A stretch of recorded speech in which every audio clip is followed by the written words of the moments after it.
Moi, je m'appelle Daëlle et, euh, et moi, j'interviens, mais dans des sujets un peu moins, j'ai envie de dire, graves.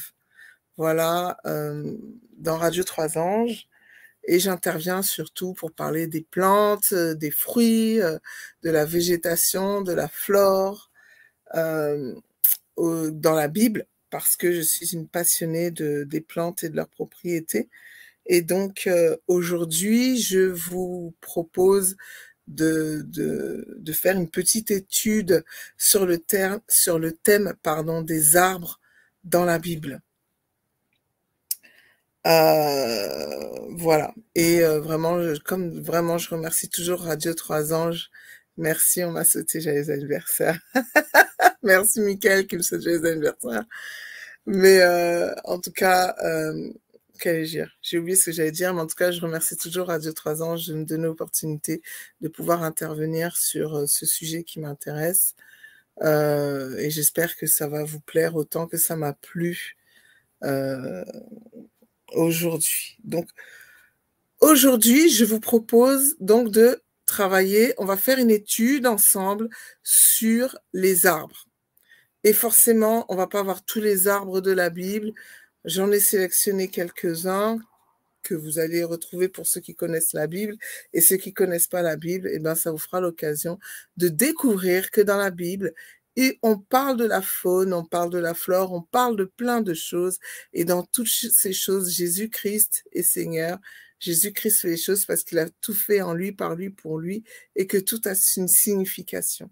OK? Voilà. Alors, pour commencer, je vous invite à lire Genèse 1, verset 11. Et c'est là qu'on voit la première apparition du mot arbre. Donc, je vais lire. Puis Dieu dit que la terre produise de la verdure, de l'herbe portant de la semence, des arbres fruitiers donnant du fruit selon leur espèce et ayant en eux leur semence sur la terre. Et cela fut ainsi. Voilà. Donc, je ne sais pas si vous avez remarqué, mais sur la base de ce verset, alors, je dis bien que c'est une impression, ce n'est pas ce que la Bible dit ou autre. Là, on est dans le récit de la création et tout est résumé, vous pensez bien. Mais je ne sais pas si vous avez remarqué, quand je lis ce verset, j'ai l'impression que tous les arbres portent automatiquement du fruit. Tous les arbres portent automatiquement du fruit. Et j'ai aussi l'impression qu'on peut manger de tous les fruits de tous les arbres, à part bien sûr l'arbre de la connaissance du bien et du mal pour ceux qui connaissent le récit. Excusez-moi, je rigole parce qu'il y a des gens qui m'encouragent et ça me fait super plaisir. Pour ceux qui sont sur le chat aussi, n'hésitez pas. Et j'embrasse particulièrement ma famille KH Tribe qui vont se reconnaître, qui m'ont particulièrement encouragé ce soir. Voilà.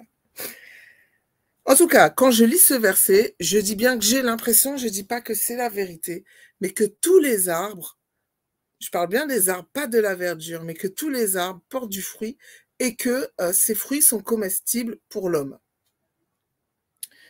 Quand je lis Genèse 2, verset 9, il est écrit « L'Éternel Dieu fit pousser du sol des arbres de toute espèce, agréables à voir et bons à manger. » Donc, ils sont tous beaux à voir et tous bons à manger.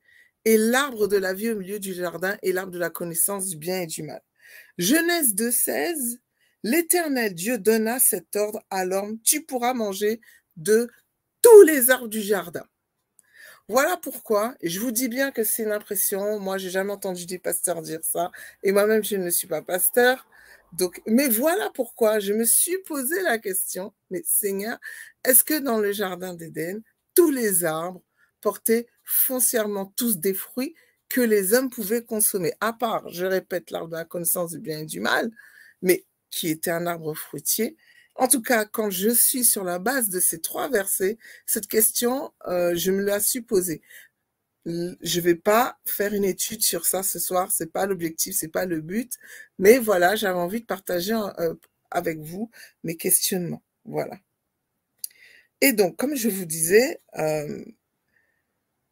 je suis donc une passionnée de la faune, je lis ça et je reste très impressionnée par le fait que Dieu prend soin toujours de toute sa création. Et quand je lis la Bible, je sais que Dieu prend soin des hommes. Il a même envoyé son Fils unique pour mourir pour nous, afin que nous soyons réconciliés avec le Père et que nous ayons la vie éternelle. Mais regardez comment il y a un verset qui me fait rire, entre guillemets, où Dieu prend soin des arbres, mine de rien. On est dans Deutéronome 20, versets 19 et 20. Si tu fais un long... Donc Dieu donne des directives pour voilà, pour différents événements qui pourraient se passer. Si tu fais un long siège pour t'emparer d'une ville avec laquelle tu es en guerre, tu ne détruiras point les arbres en y portant la hache. Tu t'en nourriras et tu ne les abattras point, car l'arbre des champs est-il un homme pour être assiégé par toi? Et la suite, mais tu pourras détruire et abattre les arbres que tu sauras ne pas être des arbres servant à la nourriture et en construire des retranchements contre la ville qui te fait la guerre jusqu'à ce qu'elle succombe. Donc on voit que Dieu quand même prend soin des arbres fruitiers, mais qu'il poursuit toujours un objectif. Il nous demande de ne pas abattre les arbres fruitiers. Peut-être que c'est pas la saison et ils portent du fruit, mais parce que Dieu est déjà en train de prévoir que l'homme aura besoin de manger. Et donc, on voit bien même que depuis le jardin d'Éden, les arbres sont pour la subsistance de l'homme. Quand je dis homme, c'est homme et femme, c'est Ish et Isha, hein, d'accord? Ok, le mâle et la femelle. Ok, donc voilà. Et Dieu a toujours ce souci-là de ce que l'homme puisse avoir sa subsistance à travers, en tout cas, les arbres. Pas que, mais en tout cas à travers les arbres. Même après la chute. Aujourd'hui, lorsque on regarde dans la Bible et puis voilà, dans la vie d'aujourd'hui, il y a, j'ai envie de dire, deux catégories d'arbres. Il y a une catégorie qui est là, qui est utilisée pour l'activité humaine, en tout cas dans la Bible, hein, je vous dis bien dans la Bible, il y a une catégorie d'arbres qui est utilisée dans l'ordre de l'activité humaine, donc son métier, des choses comme ça, des constructions, des meubles, etc. Et l'autre catégorie, ce sont les arbres fruitiers, qui servent à la subsistance de l'être humain. Et en hébreu, excusez-moi, il y a plus de 5 mots pour définir le mot arbre. Quand je vous dis en hébreu, ça veut dire dans l'Ancien Testament. Et dans le Nouveau Testament, il y a 2 mots pour définir le mot arbre. Voilà. Et j'aime bien regarder combien il y a de mots, parce que l'hébreu est assez spécifique quand on étudie. Des fois, il y a des mots, un jour, je ferai une étude sur les sauterelles. Vous verrez qu'ils ont tellement de mots pour définir les sauterelles. Il y en a, c'est quand elles sont encore des larves, d'autres quand elles sont moyennes, etc., etc. Et c'est vrai que nous, dans la langue française, on ne fait pas trop ces distinctions-là, en fait. Donc voilà. Mais eux, ils font beaucoup de distinctions sur les différents mots. Voilà. Et selon certains professeurs, j'ai envie de dire entre guillemets, de la Bible, certains disent que le mot arbre dans l'Ancien Testament, c'est un des mots les plus fréquents de l'Ancien Testament, tellement c'est important. Donc, comme je vous disais au tout début, on constate que les arbres participent à la vie de l'homme. Dès le départ, dès la création, avant même que Dieu décide de matérialiser Adam et Ève, puisqu'il l'avait déjà dans ses projets, on sait déjà que parce qu'un arbre fruitier ne mange pas ses propres fruits, vous voyez? Donc, on sait déjà que Dieu comment dire, l'arbre va participer à la vie de l'homme, soit sa subsistance, soit comme un outil, etc. Et si vous lisez avec moi Michée 4:4, vous allez voir que les arbres font partie même des promesses que Dieu donne à l'homme. Ils habiteront chacun sous sa vigne et sous son figuier, et il n'y aura personne pour les troubler, car la bouche de l'Éternel des armées a parlé. Vous voyez, en fait, quand on lit ce verset, on voit que dans le shalom de l'homme, pour que l'homme soit dans son shalom, dans sa paix, il doit habiter sous son arbre, sous sa vigne, sous sa figue ou sous son figuier, parce que ça, c'est une prophétie que Michée avait faite, en fait, et qui parle du rétablissement de la paix. Et on peut voir que l'arbre participe à la paix, au shalom de l'homme. C'est quand même intéressant, non? Alors, pour cette veillée de prière, je vous propose d'étudier une sélection d'arbres. Voilà, je sais que j'en ai déjà parlé dans d'autres thématiques, mais là, on va tout regrouper. Je sais qu'une fois, j'avais parlé des arbres, mais pas forcément de cela. Donc, on va y aller. Premièrement, on va commencer par le cèdre. Alors, je pense que si vous êtes des lecteurs au minimum de la Bible, vous avez déjà entendu parler du cèdre du Liban, etc. Et pour ceux qui aiment bien faire la cosmétique, notamment les soins des cheveux, forcément, vous avez entendu parler du cèdre. Le cèdre a une particularité, donc c'est un arbre très haut, et sa particularité, c'est que la flèche de cet arbre a tendance à pointer vers le nord. Et le cèdre est connu pour avoir une très longue longévité. Et en plus de ça, c'est un arbre qui est très peu attaqué par les insectes.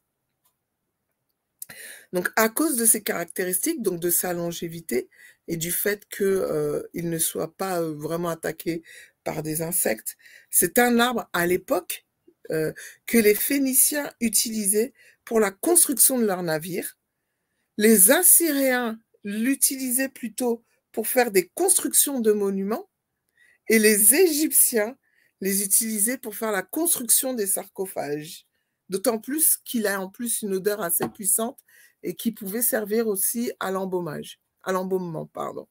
Donc, vous voyez que, quels que soient les peuples, quelles que soient les civilisations, ceux qui côtoient le cèdre utilisent le cèdre pour presque tout.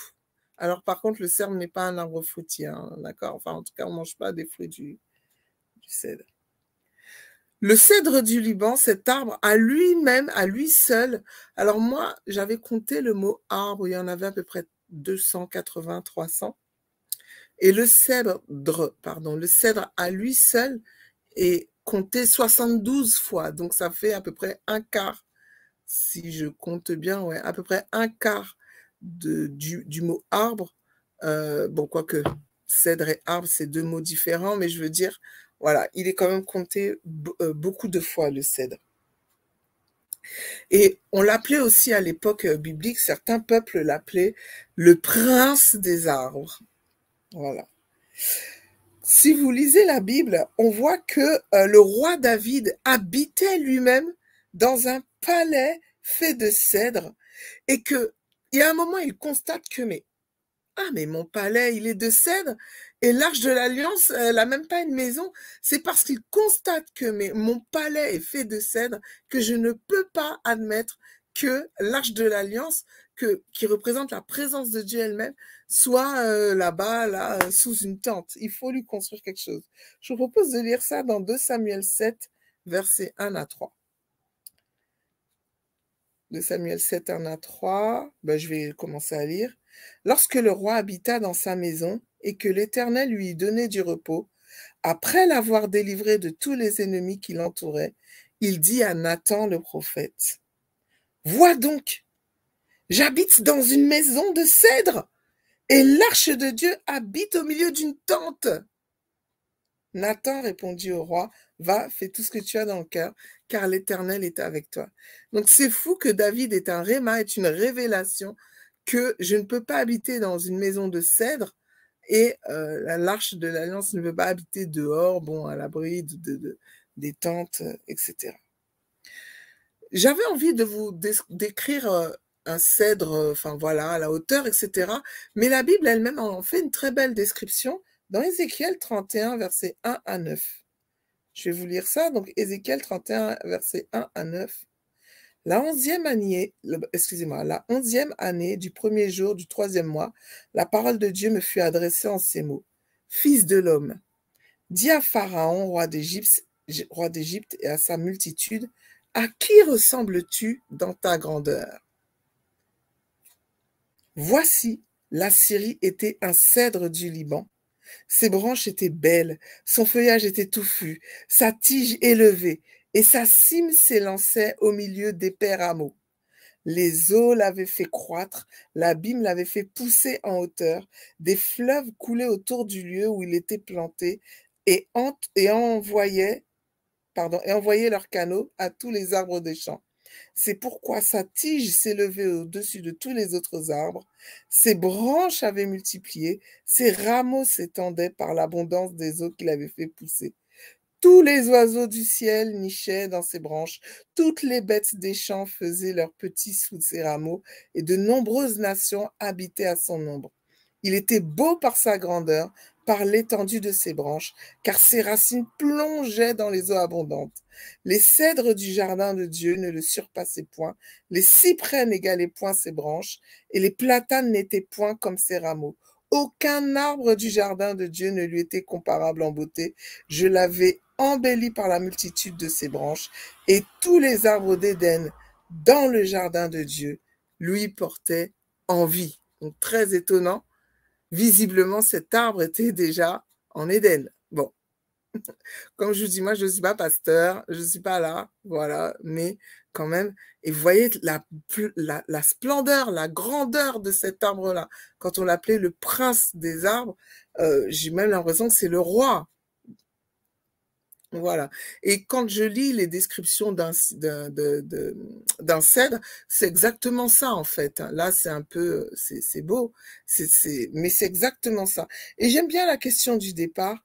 À qui ressembles-tu dans ta grandeur? Pourquoi ne pas se poser la question, mais Seigneur, quel type d'arbre je suis? Peut-être qu'il pourrait répondre. Je pense qu'il est capable de répondre. Ce serait intéressant de savoir. Parce que dans la Bible, il arrive que l'homme aussi soit comparé à un arbre. Alors pourquoi pas demander à Dieu un jour, mais quel type d'arbre suis-je? Alors vous savez, le bois de cèdre est plutôt ocre, jaune, et il a des veines rouges. Il est assez beau en fait. Il peut faire entre 25 et 50 mètres de haut. Et l'étymologie du mot cèdre en hébreu, ça veut dire, enfin, c'est le mot Érez, alors je prononce certainement mal l'hébreu, voilà. Et l'étymologie de ce mot, ça veut dire il se fait fort ou alors il devient fort. Là, on commence déjà à sentir la signification. Le cèdre, donc, représente plutôt la fermeté, la croissance vigoureuse, la droiture, parce qu'il pousse plutôt assez droit, la noblesse, la stabilité, la longévité. Et spirituellement parlant, entre guillemets, hein, enfin voilà, si un jour peut-être vous avez un songe et que vraiment, peut-être Dieu peut vraiment vous donner une signification, en général, le cèdre symbolise la puissance, le dynamisme, l'immuabilité, parce que c'est un arbre qui ne bouge pas, la permanence, l'éternité.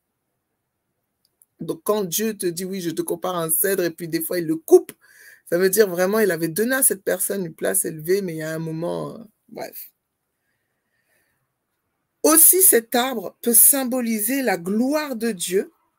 Il a deux significations. Par sa grandeur et sa description que je vous ai faite, il peut symboliser la gloire de Dieu. Et de l'autre côté, il peut symboliser l'orgueil de l'homme.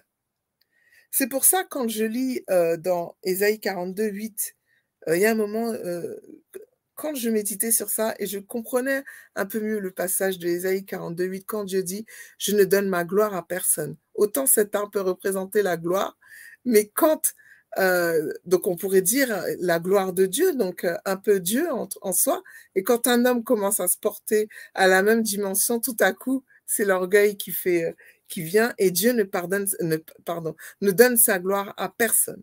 Voilà. Donc, j'ai compris pourquoi le cèdre pouvait avoir deux significations. En général, dans la Bible, le cèdre symbolise de façon privilégiée les réalités élevées et précieuses, la grandeur indépassable de Dieu. Et en contraste, comme je vous disais, le cèdre figure l'orgueil des grands de ce monde, parce que très souvent, quand Dieu parlait du cèdre à quelqu'un, c'était un roi ou autre. Hein. Voilà, l'orgueil des grands de ce monde qui prétendait se mesurer à la grandeur de Dieu, et puis tôt ou tard, Dieu les rabaissait. Il y a beaucoup de versets, je ne vais pas vous les lire, mais par exemple, Psaume 29, verset 5, Amos 2, Ésaïe 2, Zacharie 11, on voit qu'à un moment, hop, Dieu rabaisse ces choses, parce qu'il ne partage sa gloire avec personne. Voilà. Voilà, voilà, voilà. Je vais essayer de passer.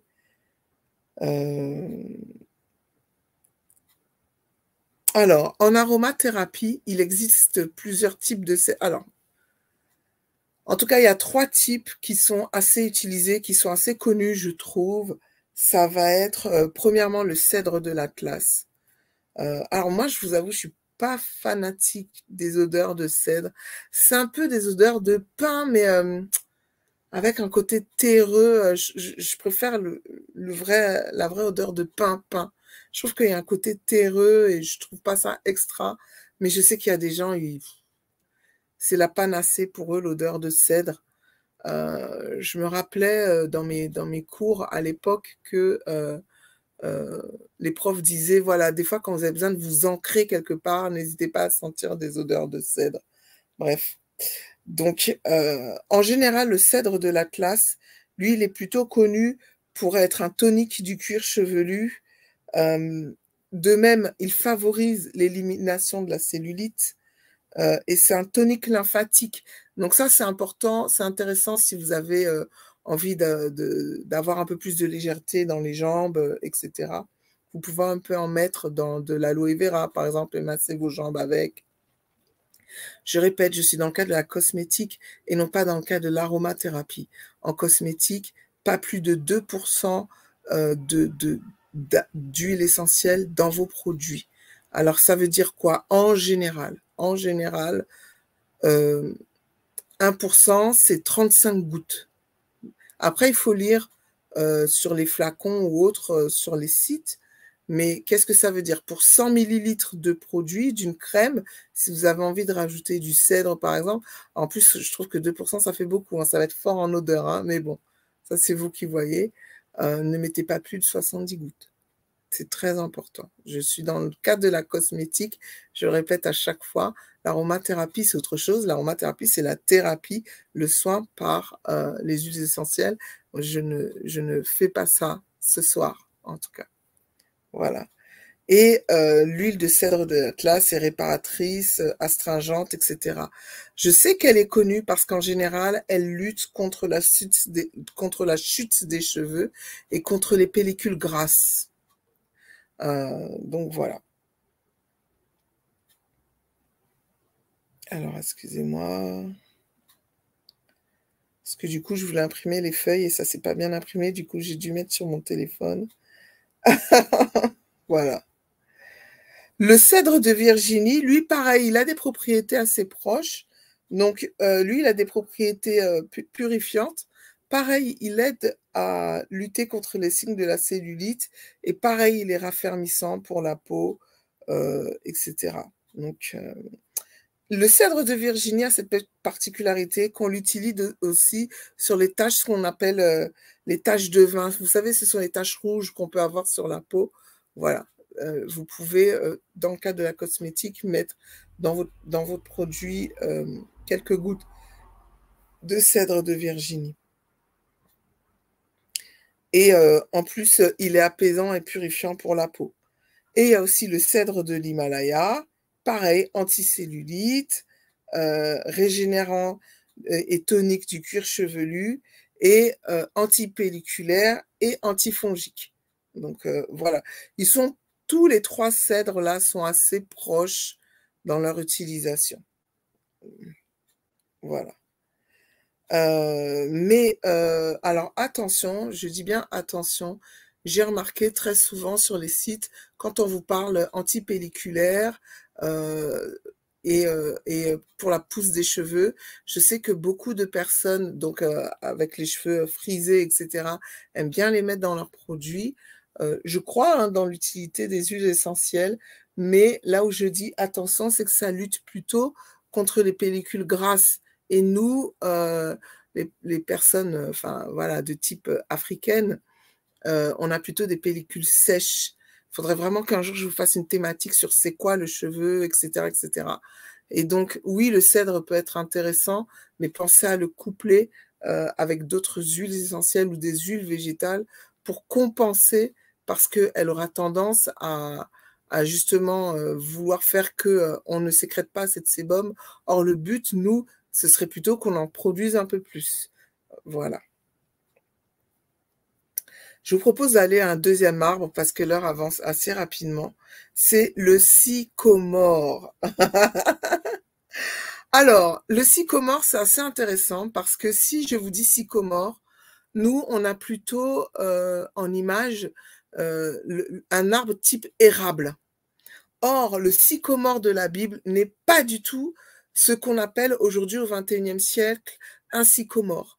Le sycomore dans la Bible, ce serait un arbre qui serait plus semblable à des arbres type figuier. Donc, je sais que dans des représentations, on représente des sycomores très, très grands comme les érables, etc. C'est pas si grand que ça, le sycomore biblique. Il n'est pas si grand que ça, en fait. Il a même des branches pratiquement à hauteur d'homme. Et je comprends mieux pourquoi Jésus a pu voir Zachée. Des fois, on nous dit Zachée, là, il était dans les hauteurs comme s'il était à 25 mètres de haut. Pas, en tout cas, pas dans ce type d'arbre. Mais après, ça ne change rien, les sermons ou autres. Hein. Quand Jésus a un rendez-vous avec quelqu'un, il a rendez-vous avec quelqu'un, hein, même si cette personne est très en hauteur. Voilà. Donc, le sycomore, donc sa racine dans la Bible, quoi, son étymologie, encore une fois, vient du mot sukon, qui veut dire figuier, et moron, qui veut dire mur. Sukon moron, je prononce mal, sukon moron, sycomore. Voilà. Pourquoi? Parce que sa feuille ressemblait à celui du mûrier et son fruit ressemblait à celui du figuier. Donc, le fruit du sycomore est plutôt blanc, jaunâtre. Il a un goût doux, mais plutôt fade. Voilà. Mais le problème du sycomore, c'est que le fruit du sycomore n'est pas comestible. Il est comestible que si l'homme fait une action pour le rendre comestible. En général, il le piquait, il le tournait avant la maturité pour faire écouler un suc qui est acre, qui est aqueux, donc qui est un travail de l'homme. Et une fois que l'homme avait réussi ça et que le fruit commençait à être mûr, c'est là que le fruit pouvait être comestible. Par contre, l'avantage du sycomore, c'est que quand vous arrachez le fruit, il est capable de faire repousser un autre fruit jusqu'à 3 fois, voire un peu plus. Donc, c'est un arbre qui aime bien produire du fruit. L'arbre du sycomore est plutôt très léger et il passe pour même être entre guillemets incorruptible. C'est-à-dire on peut pas trop, on peut pas, voilà, cette légèreté, on peut facilement la travailler en fait. Et d'ailleurs, on fabriquait des charpentes avec les sycomores. Et il y a des momies qu'on a retrouvées et qui étaient faites avec du sycomore. Voilà. À cause de cette particularité-là, d'être à la fois léger, mais à la fois, j'ai envie de dire, incorruptible, quoi. À la fois, on ne peut pas trop le détruire. En général, dans la Bible, quand on vous parle de sycomore, c'est un arbre de la plaine, et il y a certains versets bibliques qui opposent très souvent le sycomore, qui est un arbre de la plaine, j'ai envie de dire un peu commun quand même, le sycomore, tandis que, et on l'oppose plutôt au cèdre, le cèdre que je vous ai cité il y a quelques minutes avant. En plus, le sycomore, contrairement au cèdre, c'est un arbre qui peut mourir par rapport aux gelées, aux températures froides, etc. Et le sycomore, vous le verrez bien avec Amos.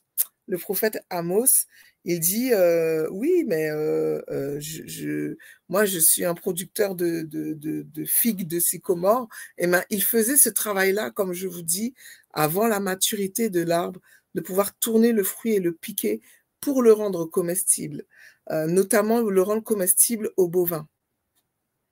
Voilà. Dans le verset 14 de Amos 7, verset 14, il dit oui, je m'occupe des sycomores. En vrai, ça veut dire je pince les arbres. Voilà.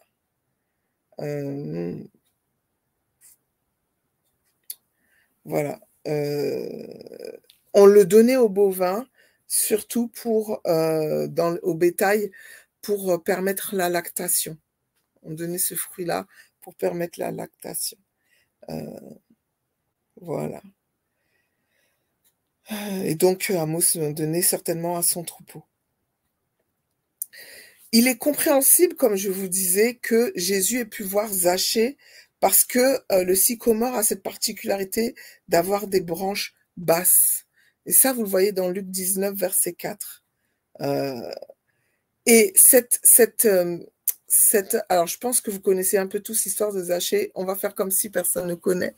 Donc, Jésus se promène en ville et il y a un homme qui s'appelle Zachée qui collecte les impôts et ils sont bien connus, ces publicains, pour voler un peu, etc. Déjà, ils n'étaient pas très aimés parce que du coup, ils avaient pactisé, entre guillemets, avec l'ennemi qui était les Romains.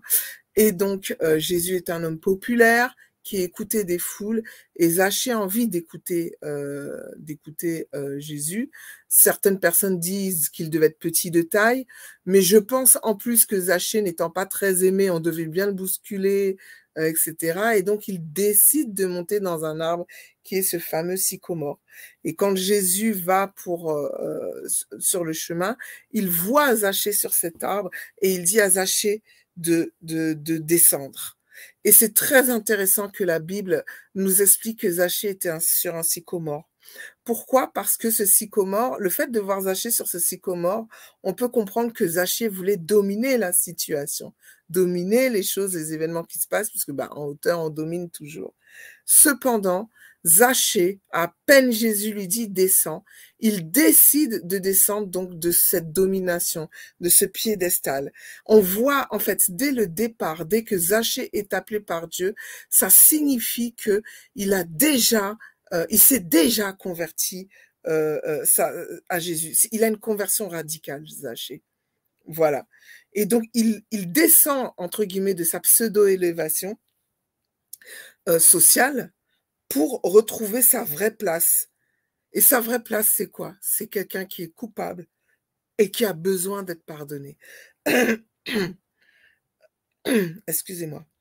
Et donc, le sycomore est aussi appelé l'arbre de ceux d'en bas. Il était aussi appelé l'arbre des pauvres. Ah là là là là. Et en fait, c'est comme si cet arbre élève les pécheurs pour les présenter à la bienveillance du Seigneur. Vous voyez, avec Dieu dans la Bible, tout a une signification, c'est magnifique. Voilà, il n'y a pas que Zachée, mais cet arbre participe à cette histoire qui n'est pas une parabole, en fait. Cet arbre aussi raconte la même histoire, en fait.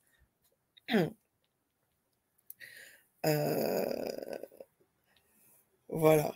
Et bon, j'ai envie de vous rester encore sur ces comment il y aurait tellement de choses à dire, mais je vais un peu passer. Juste pour vous dire que le sycomore était vraiment un arbre commun au temps biblique. Il était tellement commun que même David avait décidé de lui octroyer un intendant. Ça, vous le voyez dans 1 Chronique 27, versets 25 et 27. Donc, je vais vous lire. Donc, David est en train d'établir des intendants. Et Azmavet, fils d'Adiel, était préposé sur les trésors du roi. Jonathan, fils d'Ozias, sur les provisions dans les champs, les villes, les villages et les tours. Baal-Hanan, de Guéder, sur les oliviers et les sycomores dans la plaine. Joach, sur les provisions d'huile. Le sycomore, en général, pousse partout dans les abords du désert. C'est un arbre qui se régénère très bien à partir de sa souche. tant que vous laissez sa souche, il est capable de pousser. Il est quasiment indestructible. Et donc, le sycomore représente un peu la régénération. Voilà. Il est pas mal employé en menuiserie, tout comme en combustible à cette époque. Et donc, son symbole, c'est comme je vous disais, la régénération. Il est le symbole de la réhabilitation parce qu'il développe des nouvelles branches quand on le coupe, mais il symbolise aussi la recherche de Dieu. Voilà, je vous propose de passer à un troisième arbre qui est le chêne ou le térébinthe. Quand vous voyez chêne et térébinthe dans la Bible, c'est le même arbre. Je sais qu'une fois, je vous avais parlé du térébinthe, donc je vais peut-être pas trop tarder dessus, mais l'étymologie hébraïque du chêne, c'est la dureté, la force. Le chêne est vraiment un arbre plutôt accueillant. Il fait l'hospitalité de son ombre. En général, le chêne, c'est un arbre plutôt isolé. Mais du coup, il offre un repère de très loin. Voilà. Et c'est un arbre qui a une très longue vie. Sous les chênes, on aime bien établir des alliances dans la Bible. On voit qu'Abraham, régulièrement dans la vie d'Abraham, on nous parle de chênes. Le Seigneur lui apparaît sous les chênes de Morée, par exemple. Donc, regardez Genèse 12, versets 6 et 7. Abraham parcourut le pays jusqu'au lieu nommé Sichem, aux chênes de Morée. Les Cananéens étaient alors dans le pays. L'Éternel apparut à Abraham et lui dit, « Je donnerai ce pays à ta postérité. » Et Abraham bâtit là un autel à l'Éternel qui lui était apparu. Regardez notre histoire de la vie d'Abraham. Quand je pense à Abraham, moi je pense souvent aux chênes. Mais bon. Genèse 18, versets 1 à 2. L'Éternel lui apparut parmi les chênes de Mamré, comme il était assis à l'entrée de sa tente pendant la chaleur du jour. Il leva les yeux et regarda. Voici 3 hommes étaient debout près de lui. Quand il les vit, il courut au-devant d'eux depuis l'entrée de sa tente et se prosterna en terre. Et étrangement, Jacob aussi, on voit qu'il y a un chêne qui apparaît dans sa vie. Jacob étant donc le petit-fils d'Abraham, dans Genèse 35, verset 4, c'est là qu'il décide d'enterrer des idoles sous le chêne de Sichem. Genèse 35, 4, ils donnèrent à Jacob tous les dieux étrangers qui étaient entre leurs mains et les anneaux qui étaient à leurs oreilles. Jacob les enfouit sous le térébinthe qui est près de Sichem. Et comme je vous disais, térébinthe et Shem, c'est le même mot. Voilà. Donc, Mamré, c'était le nom d'une vallée fertile et très agréable dans la Palestine d'autrefois. Les chênes de Mamré est, selon la tradition, donc le lieu où, selon la tradition juive, c'est le lieu où Dieu apparaît à Abraham. C'est dans les chênes de Mamré. Et c'est non loin de ce lieu-là, selon la tradition, que Abraham est enterré, mais aussi Sarah, mais aussi Isaac, mais aussi Léa, mais aussi Jacob. Et il faut savoir que dans les années 420, même après Jésus-Christ, apparemment, on a retrouvé des écrits, alors pas bibliques, hein, où ce lieu-là était connu, ce lieu où était enterré Abraham, etc. Et c'était un lieu très vénéré dans l'Antiquité chez les Hébreux. Dans les prophètes de la Bible, le chêne, et notamment le chêne de Basan, alors là, c'est un problème. Le chêne de Basan dans les livres des prophètes, c'est un problème parce que comme le cèdre, il symbolise l'orgueil des grands, j'ai envie de dire. Voilà. Je vous invite par exemple à lire Amos 2, verset 9. Et pourtant, j'ai détruit devant eux les Amoréens, dont la grandeur égalait celle des cèdres et la force celle des chênes. J'ai détruit leurs fruits en haut et leurs racines en bas. Je sais que Ésaïe 2, versets 12 à 13, car il y a un jour pour l'Éternel des armées contre tout homme orgueilleux et hautain. Ésaïe 2, versets 13, 12 et 13. Contre quiconque s'élève afin qu'il soit abaissé, contre tous les cèdres du Liban hauts et élevés, et contre tous les chênes de Basan. Il y a aussi Zacharie 11, versets 1 et 2. Liban, ouvre tes portes, et que le Dieu dévore tes cèdres. Gémis, cyprès, car le cèdre est tombé. Ceux qui s'élevaient sont détruits. Gémissez, chêne de Basan, car la forêt inaccessible est renversée. Très souvent, c'est chêne de Basan. C'est pas juste le chêne. Voilà. Le chêne aussi, comme je vous dis, hein, cet arbre, vraiment, il est très symbolique, très utilisé. C'est dans la vallée des Térébintes que David a tué Goliath. Voilà. Donc, le chêne symbolise plutôt la sagesse, la force, l'endurance et la protection. Et tout comme le cèdre, il aurait aussi un pendant négatif qui serait pour les hommes l'iniquité, l'infécondité et le mensonge. Voilà. Je vous propose de passer à un autre arbre qui est l'acacia. L'acacia, je l'aime bien. Bon, je les aime tous en fait, ces arbres, mais j'aime bien l'acacia et je vais vous expliquer pourquoi. C'est vraiment le bois que l'on rencontre dans la construction de l'Arche de l'Alliance et de pratiquement tout ce qui se trouvait dans le tabernacle. C'est pour ça que je l'aime bien. C'est un bois très dur, vraiment imputrescible. Imputrescible, ça veut dire qu'il ne pourrit pas. C'est un bois qui n'a pas tendance à pourrir. Pourquoi? Parce que cet arbre a cette particularité de ne pas s'altérer ni par l'eau, ni par l'air.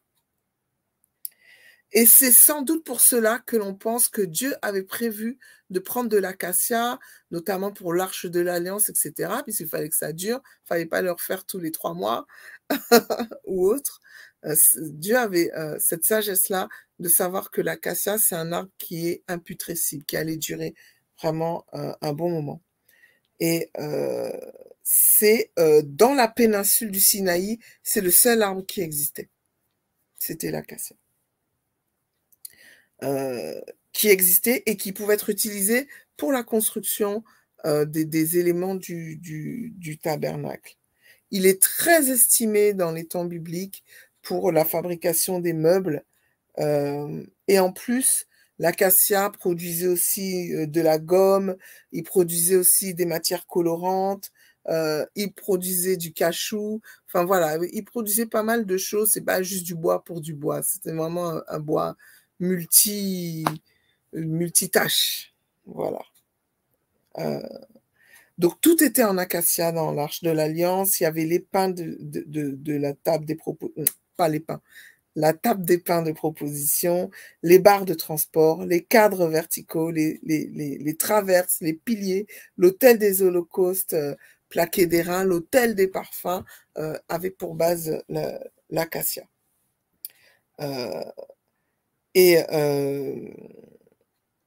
l'acacia, en tout cas le mot acacia, est très significatif des Hébreux, puisque on dit que c'est à Abel at Shittim.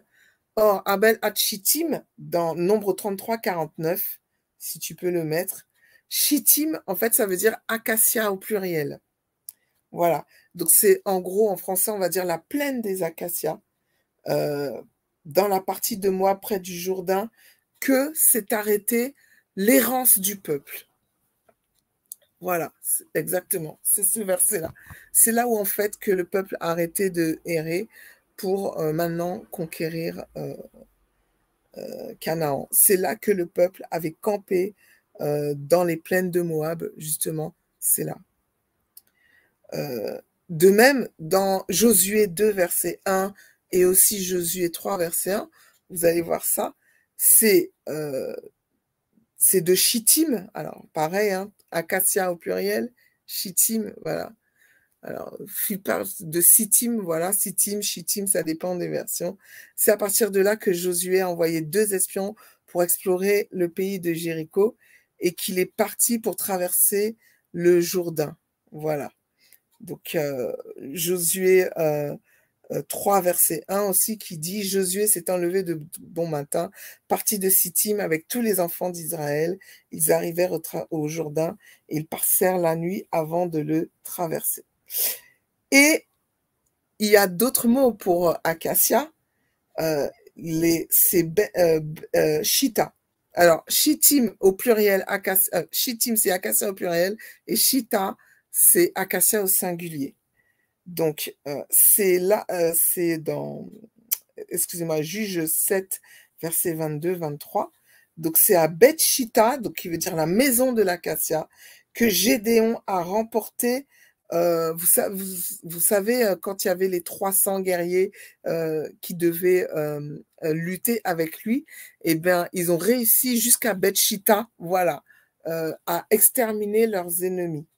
Voilà, jusqu'à la maison des acacias, c'est ça que ça veut dire. Voilà.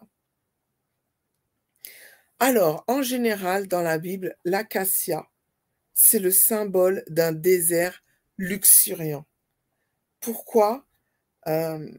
Parce que dans Ésaïe 41, verset 19, Dieu fait une promesse.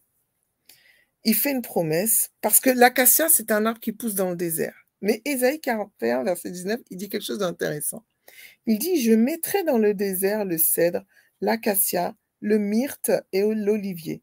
Je mettrai dans les lieux stériles le cyprès, l'orme et le buis, tous ensemble. L'acacia, donc tous les arbres que Dieu a cités là, l'acacia est entouré d'arbres qui, eux, poussent plutôt dans des terres fertiles. Alors l'acacia est un arbre désertique, et là Dieu dit qu'il va mettre l'acacia au milieu d'arbres qui poussent plutôt dans des terres un peu plus fertiles, un peu moins désertiques. Donc c'est pour ça que l'acacia symbolise, ok, un désert, parce que c'est un arbre qui pousse dans le désert, mais un désert luxuriant. C'est une belle promesse de Dieu, en fait. Dans ton désert, ça va être luxuriant. Joël 3, verset 18, reprend un peu cette promesse. Et il arrivera en ce jour-là que les montagnes dégoutteront de mou, les coteaux découleront de lait, et tous les torrents de Juda seront pleins d'eau. Une source sortira de la maison de l'Éternel, et elle arrosera la vallée des acacias. Voilà, c'est très intéressant parce que de base, la vallée de l'acacia n'a pas besoin de source d'eau, mais vraiment l'acacia, c'est le symbole justement de ce désert luxuriant en fait. Voilà. Donc l'acacia représenterait plutôt la provision, la protection, la rédemption de Dieu pour son peuple, ainsi que sa dévotion et la dévotion du peuple et l'adoration du peuple envers Dieu. C'est pas joli ça? Ok. Le palmier. Le palmier. Alors le palmier, je sais que j'en avais parlé lors de mes toutes premières interventions au sein de Radio Trois Anges. Voilà.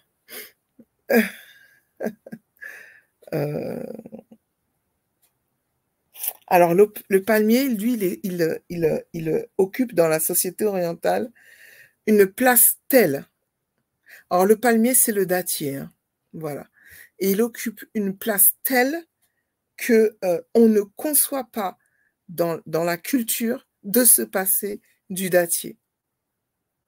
Voilà. Et il y avait même une tradition qui disait que dans les palmiers, il y avait 365 dattes, une pour chaque jour. Alors, c'est pas dans la tradition biblique, hein, je vous parle bien dans les peuples alentours. Voilà. Quand Dieu disait je vais détruire les palmiers, etc., c'était un signe d'un grand désastre. d'un très grand désastre. Regardez Joël 1, verset 12. La figue est confuse, le figuier languissant, le grenadier, le palmier, le pommier, tous les arbres des champs sont flétris, la joie a cessé parmi les fils de l'homme.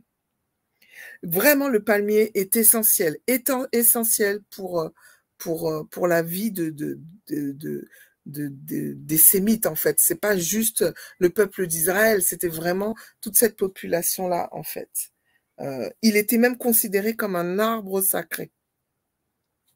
D'ailleurs, Déborah vivait sous, enfin quand j'y vivais, elle était épouse, hein, etc. Mais elle demeurait plutôt sous un palmier. Regardez dans Juges 4, versets 4 et 5. Dans ce temps-là, Déborah, prophétesse, femme de Lapidote, était juge en Israël. Elle siégeait sous le palmier de Déborah, entre Rama et Béthel, dans la montagne d'Éphraïm, et les enfants d'Israël montaient vers elle pour être jugés. Jéricho était connue pour être la ville des palmiers. Excusez-moi. Et dans la Bible, le juste est considéré comme un palmier. Il est comparé à un palmier. Lisons ensemble Proverbe 92, versets 13 à 16. Les justes croissent comme le palmier. Ils s'élèvent comme le cèdre du Liban. Plantés dans la maison de l'Éternel, ils prospèrent dans les parvis de notre Dieu. Ils portent encore des fruits dans la vieillesse. Ils sont pleins de sève et verdoyants pour faire connaître que l'Éternel est juste. Il est mon rocher et il n'y a point en lui d'iniquité. Et c'est très intéressant parce que vous allez me dire, oui, mais d'elle, dans ce verset du Liban, oui, mais c'est mal connaître le palmier. Pourquoi? Parce que le palmier n'est pas un arbre comme le cèdre. Or, la description, ils sont pleins de sève, etc. C'est pas tellement la description d'un palmier. En vrai, il faut savoir que le palmier, en fait, c'est un gros poireau. C'est un gros poireau, et tout comme le poireau, il pousse, vous savez, par ces petits cercles-là, premièrement. Il fait des racines comme les poireaux. Il n'a pas d'écorce, en fait. Il fait des racines comme le poireau pour capter l'eau, en fait. C'est un arbre, mais en vrai, entre guillemets, c'est pas un arbre. C'est un poireau géant. Et d'ailleurs, enfin, pour ceux qui ont l'habitude de voir les palmiers, vous voyez bien, ça pousse comme ça, et puis ça s'étend comme un poireau. Voilà. Ce qui est intéressant avec le palmier, le mot hébreu du mot palmier, c'est le mot tamar. Tamar veut dire être érigé. Mais le mot tamar veut aussi dire la grâce et l'élégance. Et voilà comment ce mot palmier est devenu un prénom féminin parce qu'il signifiait justement aussi le mot grâce et élégance. Et des tamars, on en voit 3 dans la Bible. Premièrement, la bru, donc ça veut dire la belle-fille de Judas, un des 12 fils de Jacob. Elle était une de ses belles-filles et elle est aussi devenue sa femme. Dans Genèse 38, verset 6, Judas prit pour son premier-né, une femme nommée Tamar. C'était répandu à ce siècle-là, ce prénom était répandu. Dans 2 Samuel 13, verset 11, on voit une autre Tamar. 2 Samuel 13, verset 1, on voit donc que David a une fille qui s'appelait Tamar. Donc, on voit que David avait une fille du nom de Tamar. Après cela, alors attends, voilà. Voilà, après cela, voici ce qui arriva. Absalom, fils de David, avait une sœur qui était belle et qui s'appelait Tamar, et Amnon, fils de David, l'aima. Parce que David a eu plusieurs femmes, voilà. Et là, regardez, c'est une histoire d'inceste pas possible, 2 frères, une sœur. Donc, une sœur, oh, je ne me rappelle plus le nom de sa maman. Absalom et Tamar avaient le même père, même mère.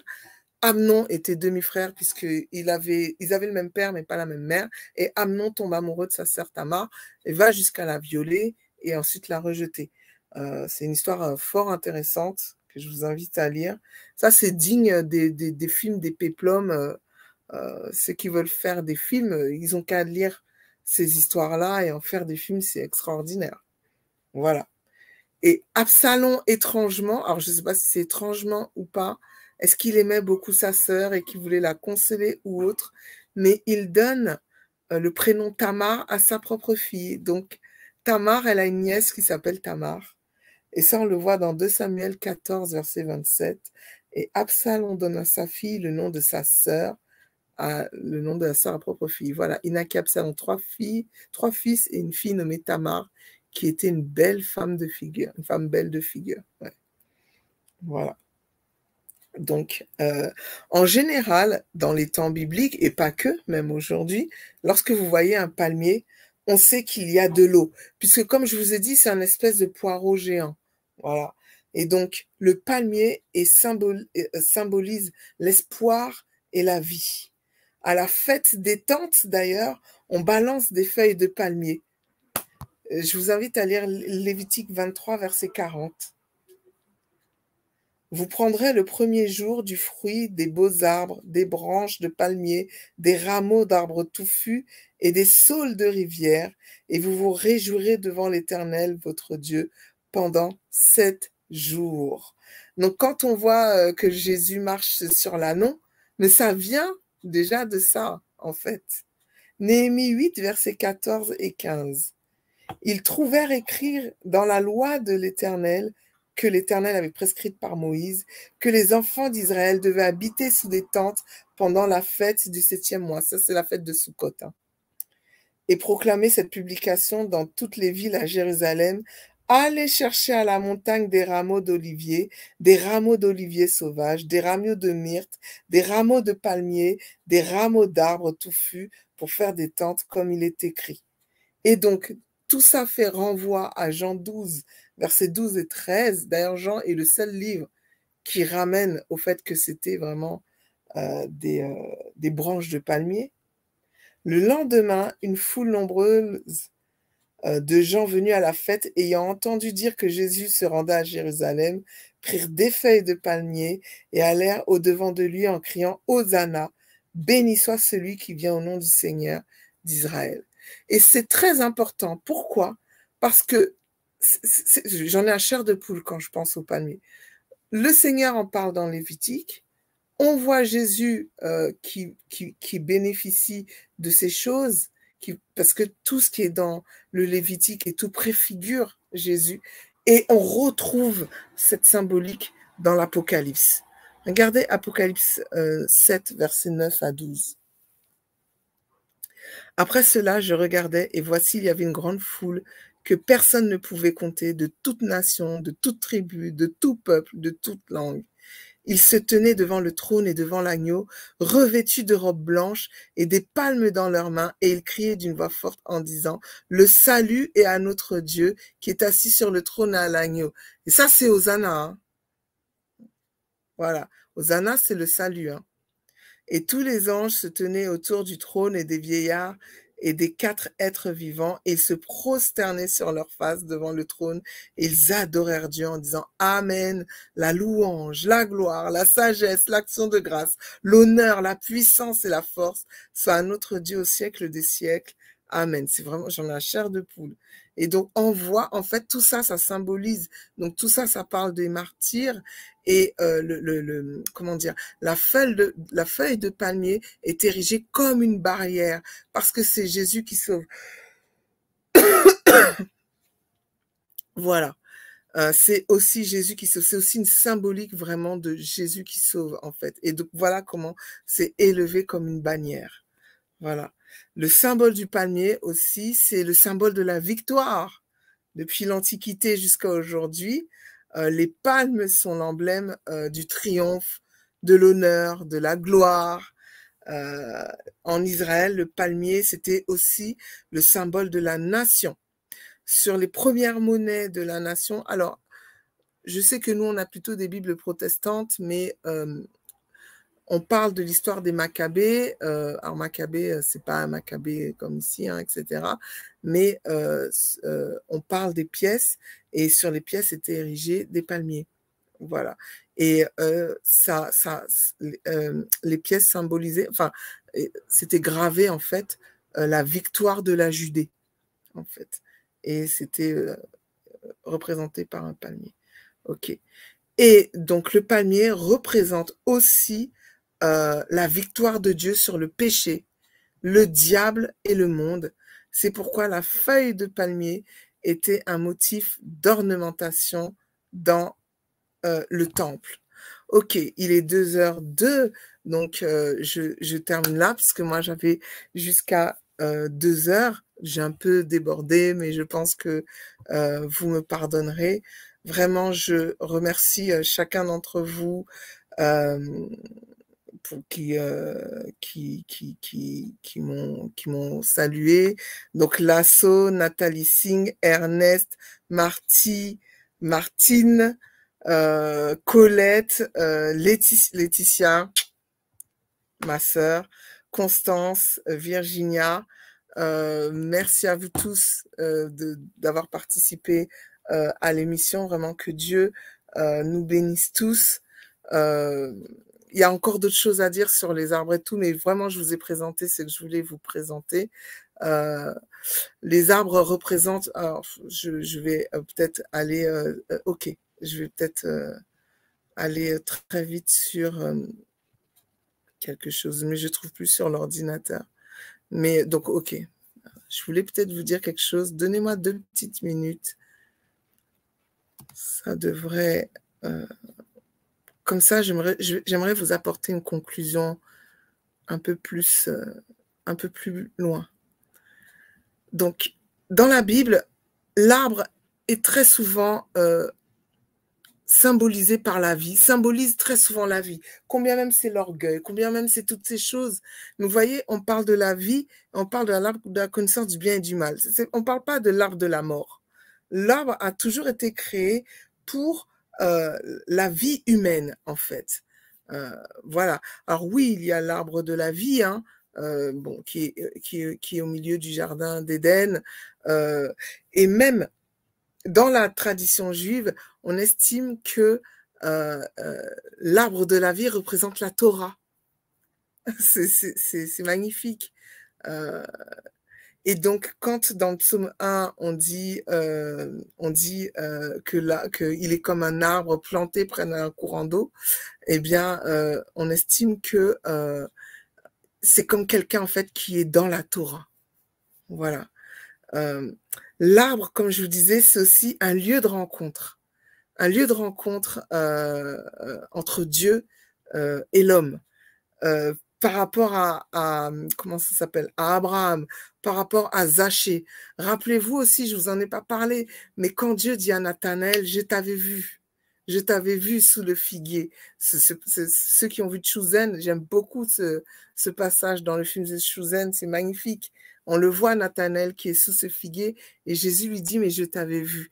Voilà, c'est souvent...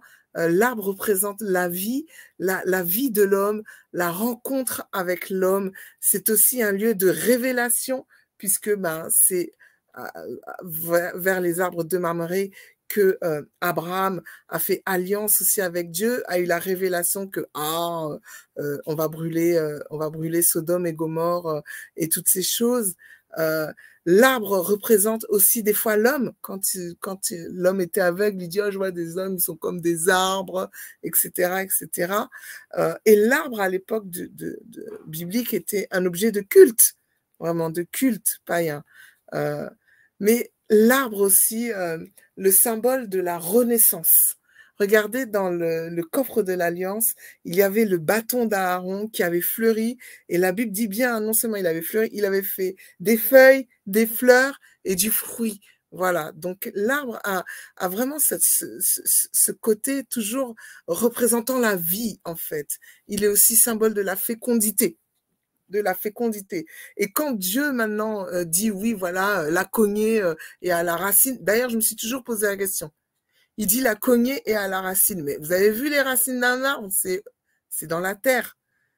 En général, quand on dit la cognée, c'est sur au moins la base de l'arbre. Mais vous voyez, quand Dieu dit qu'il va le mettre à la racine, c'est vraiment pour couper la vie, en fait. Donc l'arbre est vraiment le symbole de la fécondité. Et quand il y avait des punitions et qu'ils disaient, ouais, il y aura plus, on va éradiquer les arbres, les chênes, les machins, les bidules, c'était très significatif. Et quand vous lisez la parabole du, comment ça s'appelle, de la moutarde, de la graine de moutarde qui devient grande, etc., c'est vraiment aussi, l'arbre représente aussi le royaume de Dieu. Donc vous voyez, la symbolique de l'arbre est toujours autour d'une vie, voilà, en fait. Et donc, je voulais vraiment conclure avec ça pour dire que vraiment le Seigneur veut la vie autour de nous, la vie pour nous, et que nous soyons luxuriants et que nous portions du fruit. Voilà. Sinon, ok. Je vous propose de prier. On va prier quelques instants. On m'autorise donc à prier. Donc, je vais prier pour chacun d'entre nous. Et j'espère que cette petite étude vous aura appris des choses sur la Bible. C'est la base. Enfin, voilà. Et pourquoi pas vous faire cheminer dans votre relation avec Dieu, sur quel type d'arbre suis-je? Parce que si on me dit, oui, je suis le cèdre, est-ce que c'est le bon cèdre? Est-ce que c'est le mauvais cèdre? Est-ce que tu aimerais, Seigneur Dieu, que on puisse se rencontrer, toi et moi, autour d'un sycomore? Alors, je te dis pas d'aller chercher un sycomore là-bas, mais comme je te disais, c'est très symbolique. Peut-être que, quand des fois on dit, ouais, va dans la chambre haute, et pourquoi pas un jour aller au sycomore? Voilà. C'est-à-dire aller dans un lieu de rencontre. Juste toi et lui. Voilà. Et te rabaisser. Te rabaisser et reconnaître que j'ai besoin de pardon, Seigneur Dieu. Voilà. Pourquoi pas être ce figuier sur lequel Dieu avait promis que chacun aurait son figuier?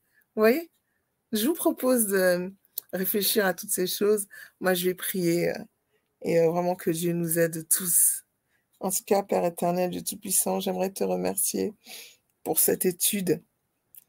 Au travers de cette étude, je me rappelle un homme qui est comme un père pour moi, me disait, m'avait encouragé, il m'avait dit, c'est bien que tu t'intéresses aux fruits, aux plantes, aux arbres, parce que au travers de ça, tu vas voir que même Jésus, des fois, quand il parle de lui comme un arbre.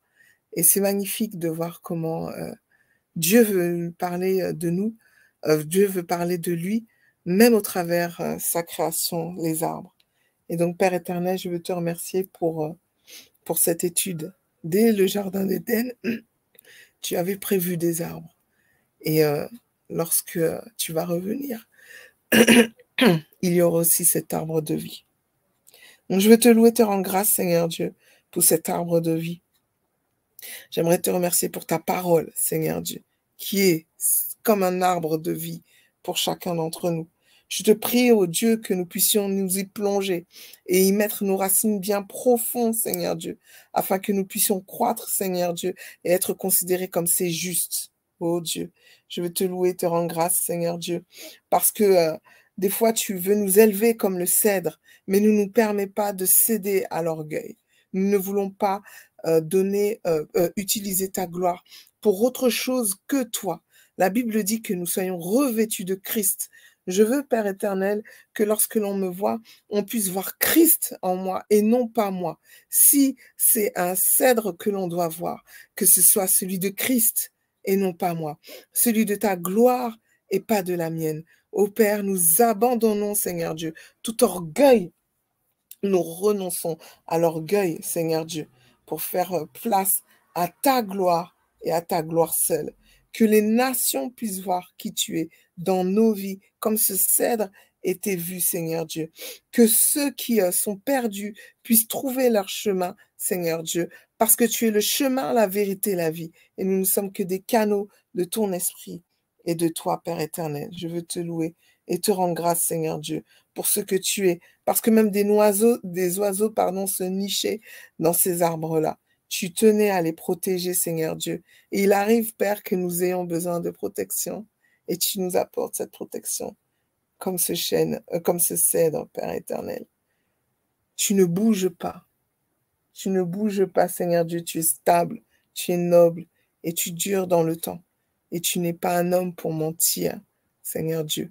Tu es Dieu et nous voulons nous en remettre à toi, Seigneur Dieu. Merci pour les réalités que tu nous donnes. Merci aussi parce que tu veux nous élever, Seigneur Dieu. Tu veux nous apprendre un peu plus de toi.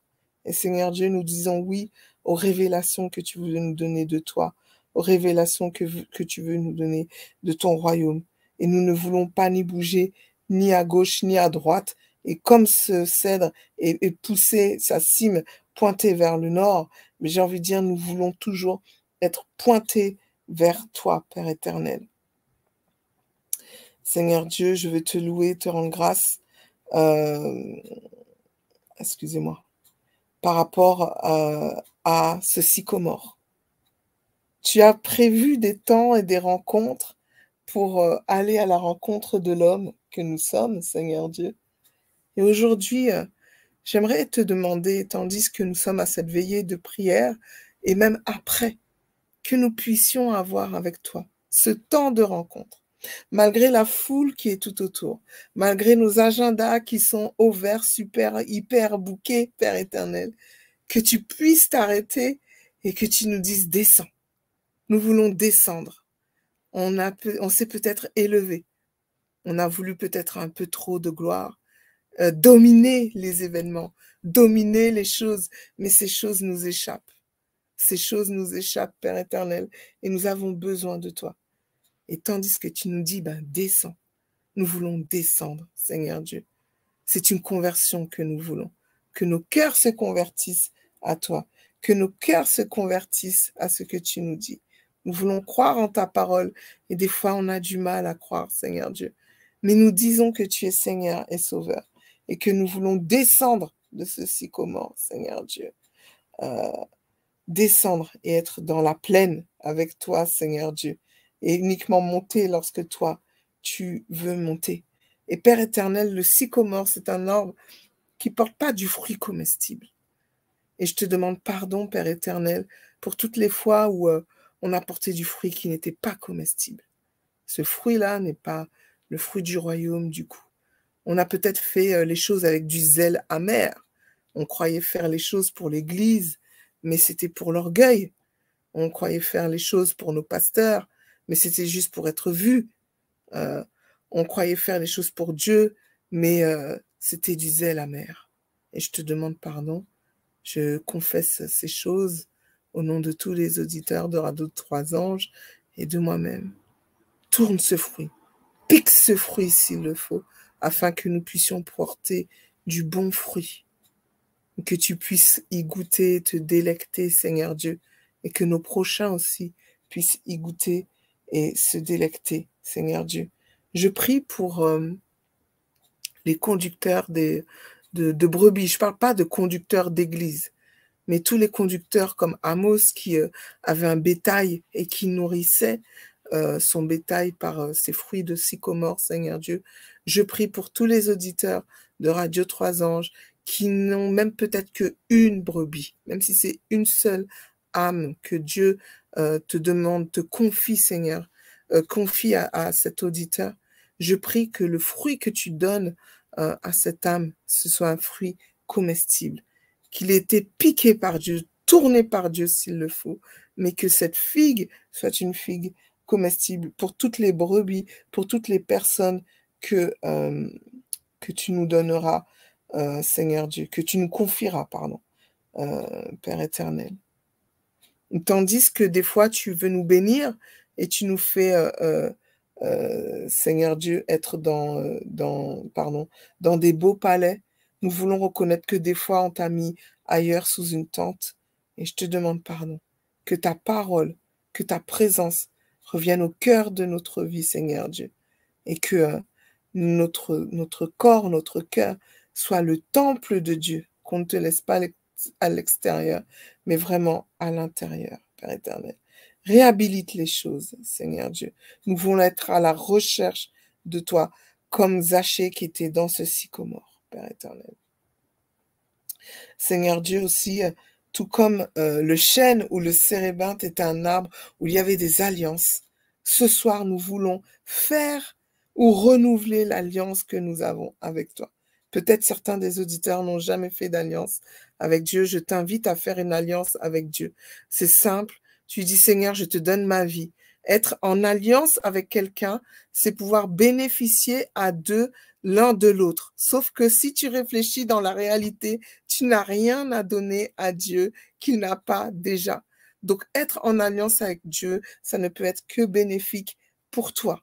Et j'invite tous les auditeurs de Radio Trois Anges à rentrer en alliance avec Dieu et de dire, voilà, je te donne ma vie et en échange, je te demande ta protection, je te demande ton amour, je te demande d'être avec moi, je te demande d'être mon allié, je te demande de combattre dans mes combats, Seigneur Dieu, je te demande de me permettre de me reposer. Il n'y a pas de meilleure alliance que celle avec Dieu. Tes meilleurs amis ne feront jamais une meilleure alliance. Et toi, tout ce que tu fais, tu lui donnes ce que tu as et tu lui donnes ce que tu es. Et mon ami, sache que ce que tu es, mais c'est pas parfait, mais il accepte comme ça. Et Seigneur Dieu, tout comme tu as fait des alliances avec Abraham, on ne va pas aller chercher des chênes ou des térépintes, surtout pour ceux qui vivent à Paris. Mais établis un moment, Seigneur Dieu, où nous puissions faire ces alliances avec toi. Là, dans ces chaînes, nous voulons déposer aussi toutes les idoles que nous avions, comme Jacob avait fait. Les enterrer là. Tous ceux qui ont des idoles aujourd'hui, je nous invite tous à enterrer les idoles là, afin d'être en alliance avec Dieu, afin de créer une alliance avec Dieu. C'est là, dans ces chaînes, que Dieu te parle. Il a dit, mais ne dirais-je pas à mon ami que c'est là qu'on veut devenir ami avec toi. Seigneur Dieu, je dis que j'abandonne les idoles de ma vie. Les idoles de ma vie, c'est pas juste des dieux rats, des dieux je sais pas trop quoi. Les idoles de ma vie, c'est pas que la télé, les ordinateurs. Les idoles de ma vie, c'est aussi le temps. Moi, j'aime bien contrôler le temps, par exemple. Je dépose les idoles de ma vie. Seigneur Dieu, ça peut être le temps. Ça peut être ma famille. Ça peut être mes enfants. Ça peut être mon époux. Toutes ces choses qui prennent la place dans mon cœur, je te les abandonne ici, dans ce lieu de la rencontre. Et je fais une alliance avec toi. Je pense que les auditeurs de Radio Trois Anges aussi, nous faisons une alliance avec toi pour ne pas t'abandonner, Seigneur Dieu, et que ces idoles qu'on a enterrées restent bel et bien enterrées, Père éternel. Ils ne ressortent pas. Père éternel, nous refusons d'être des chaînes de Bazan. Nous refusons ces choses au nom de Jésus-Christ. Nous ne voulons plus être des chênes orgueilleux. Nous ne voulons pas d'avoir des chênes qui poussent dans nos cœurs, même des chênes de Bazan. Nous renonçons à ces choses, mais nous voulons au contraire que dans cette vallée, nous puissions éradiquer tous les Goliaths de nos vies. Car c'est là aussi que David avait éradiqué Goliath. Seigneur Dieu, si cet arbre représente la sagesse, donne-nous de la sagesse, donne-nous de la force, donne-nous de la endurance, de la protection. Et nous renonçons à l'iniquité. Nous ne voulons plus vivre dans l'infécondité et nous renonçons au mensonge. Au nom de Jésus-Christ maintenant. Père éternel, je pense aussi à cet acacia qui a été la base de la construction de tout le temple. Alors Seigneur Dieu, puisque notre corps est le temple du Saint-Esprit, que tous les meubles, tous les mobiliers qui sont à l'intérieur de ce temple soient faits de cet acacia, de ce bois imputrescible, Seigneur Dieu, de ce bois imputrescible, Seigneur Dieu. Que nous ne soyons pas avec des trucs qui pourrissent, qui prennent du temps, qui prennent des mythes, Père éternel. Nous refusons ces choses au nom de Jésus. Mais au contraire, nous voulons que ce temple soit à ta gloire et à ton honneur. Seigneur Dieu, que cette alliance soit gardée, que nous avons faite juste avant, soit gardée au plus profond de nous, au plus profond de notre cœur, que nous puissions ensemble manger les pains de proposition qui sont là, que nous puissions être des sacrifices vivants, que nous puissions t'offrir des parfums de nos vies, Seigneur Dieu. Là, Seigneur Dieu, c'est là que nous voulons avoir aussi des victoires complètes, que tous nos ennemis soient éloignés devant nous. Nous voulons voir que ta victoire, Seigneur Dieu. Merci pour la victoire que tu nous donnes là, au travers de cette plaine d'acacia. Merci aussi, Seigneur, parce que On traverse des déserts.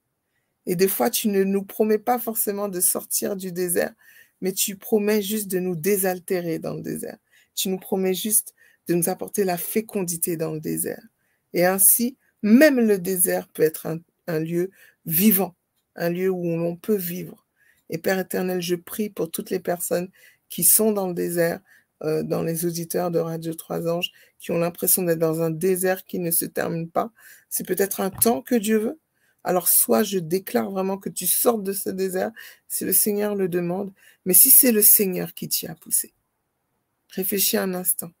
Si c'est le Seigneur qui t'y a poussé, alors qu'il puisse faire pousser ces acacias, mais aussi tous ces arbres alentours qui sont signes de la fécondité. Il y avait des oliviers dans cette promesse d'Ésaïe. Et bien que les oliviers, que les cèdres, que les myrtes puissent venir, que les cyprès, que l'orme, que le buis, tous ensemble puissent venir autour de dans cette période désertique que tu es en train de traverser. Seigneur Dieu, nous appelons la provision et nous te remercions pour la protection et la rédemption que tu nous donnes. Et Seigneur Dieu, cet arbre qui représente aussi la dévotion et notre adoration envers toi, que la dévotion et notre adoration envers toi ne s'échappent jamais de notre bouche, qu'elle ne s'oublie pas, que nous puissions être constamment en dévotion et en adoration pour toi, même dans le désert. Je dis que ma bouche déclare toujours mon adoration et ma dévotion envers toi. Je te remercie, Seigneur, pour la joie que tu nous donnes aussi par rapport à ces palmiers. C'est là où demeure à demeurer, c'est là où un prophète demeure et tu nous donnes l'esprit de la prophétie, Seigneur Dieu. Donc je te prie vraiment pour ces choses, Seigneur Dieu, dans ces palmiers. Je te prie pour la prospérité par rapport au palmier.